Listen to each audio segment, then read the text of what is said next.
Hello दोस्तों, यह है बिहार के गया शहर की एक सच्ची घटना जो कि एक हॉरर स्टोरी है। तो चलिए वीडियो स्टार्ट करते हैं। ये अनहोनी दास्तान है बिहार के गया शहर की। इलाका है इकबाल नगर और अपनी छोटी सी ख्वाहिश लिए जो रूह अक्सर लोगों से दो चार होती है, उसका नाम हुआ करता था ओवेन टॉम्किंसन, एक अंग्रेज अफसर जिसकी मौत हुई सन 1906 में। मगर आज भी 115 साल से ज्यादा वक्त गुजरने के बाद भी वो भटक रहा है। सुनने में भले ही अजीब लगे मगर इस रूह को बस यही चाहिए, चाय और बिस्किट, और वो हर रात अपनी इसी हसरत को लिए इस पूरे इलाके में चहलकदमी करता दिखाई देता है। किसी रूह का सामने आना और चाय बिस्किट या केक मांगना हैरत में तो डालता है, मगर उस ताकतवर रूह की इस अजीबोगरीब ख्वाहिश के गवाह कई हैं। ये भी सही है कि जिस बिस्तान से उस रूह की आमद होती है वहाँ ज्यादातर बड़े छोटे बच्चों की हैं। तो क्या ये माना जाए कि किसी हादसे का शिकार हुआ ये अंग्रेज परिवार अपने किसी बच्चे की अधूरी ख्वाहिश पूरी करने के लिए ऐसा करता है? तय करना तो मुश्किल है, मगर ये सच है कि अगर उस अंग्रेज ने आदेश दिया तो या तो उसे चाय बिस्किट देना पड़ता है या फिर सुबह पहुंचाने का वादा करना पड़ता है, तभी मुमकिन है उससे छुटकारा।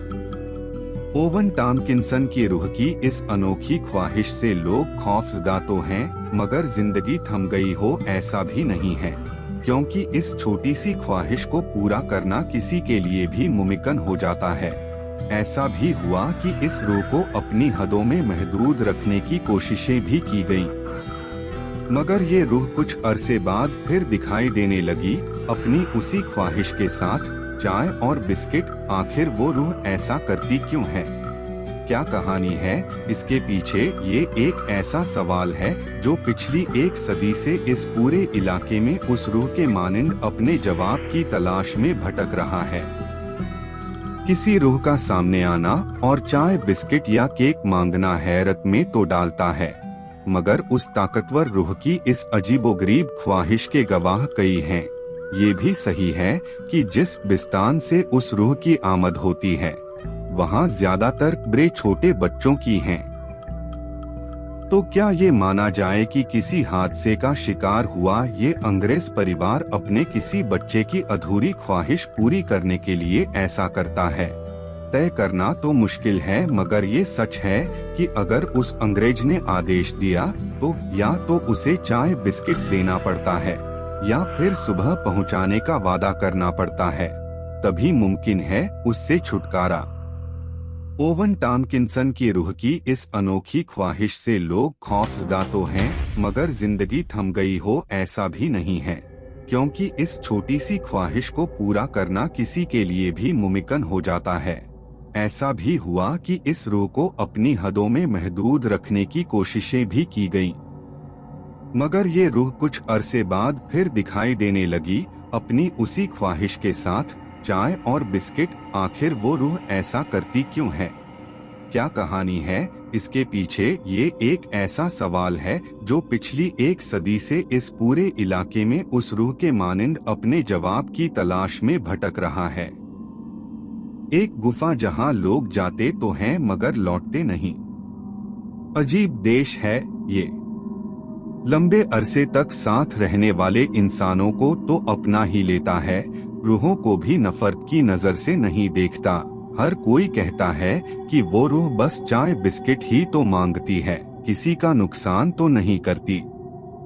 गया के इकबाल नगर का ये कब्रिस्तान दरअसल है ही इतना अनूठा कि यहाँ कदम रखते ही कुछ अलग सा एहसास होता है। बात की जाए यहाँ की कब्रों पर की गई नक्काशी की या फिर कब्रों की वास्तुशिल्प की, देश में ऐसा कोई दूसरा कब्रिस्तान नहीं होगा जिसकी कब्र का ऊपरी हिस्सा पत्थर से बने होने के बावजूद किसी छतरी की तरह घूमता है और अजीब सी आवाज निकालता है।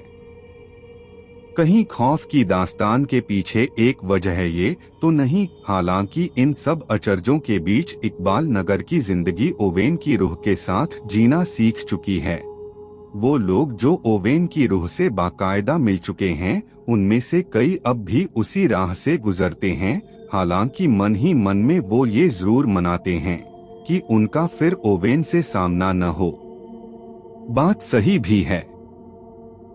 रूह भले ही कितनी सीधी सादी हो, वो है तो फिर रूह ही।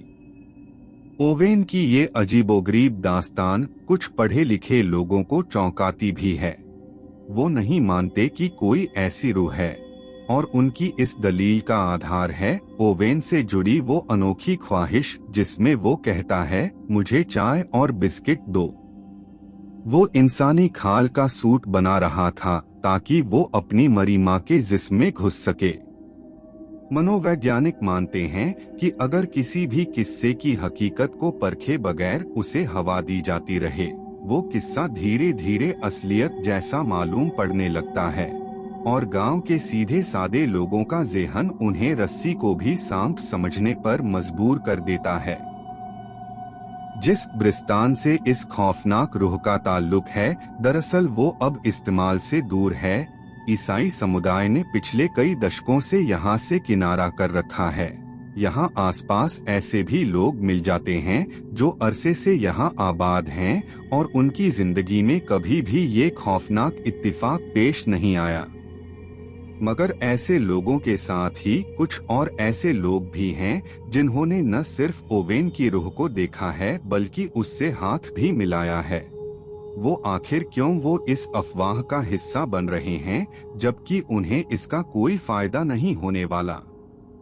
इकबाल नगर में एक जमात ऐसी भी है जो ओवेन की रूह से मिली तो नहीं, मगर उसके वजूद पर उन्हें कोई शक नहीं है। बहरहाल मनोवैज्ञानिकों के साथ साथ यहाँ का ईसाई समुदाय भी इन सारी बातों को कोरे किस्से करार देता है।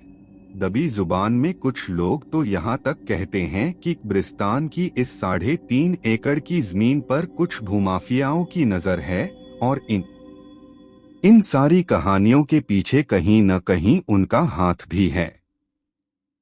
मगर ये सब कुछ जानने के बावजूद तमाम लोग ओवेन की रूह और उसकी ख्वाहिश को लंबे अरसे से यकीन का जामा पहनाते चले आ रहे हैं, और इससे पहले कि ओवेन उनसे कोई फरमाइश करे, वो खुद इस कब्र पर हाजिर हो जाते हैं, साथ लेकर चाय, बिस्किट या केक। अगर यह वीडियो आपको थोड़ा सा भी अच्छा लगा तो मेरे चैनल को सब्सक्राइब करके बेल आइकन को दबाना ना भूले, ताकि आपको और भी इससे बेहतर स्टोरी सुनने को मिलेगा। तो चलते हैं, मिलते हैं अगले वीडियो में, तब तक के लिए बाय।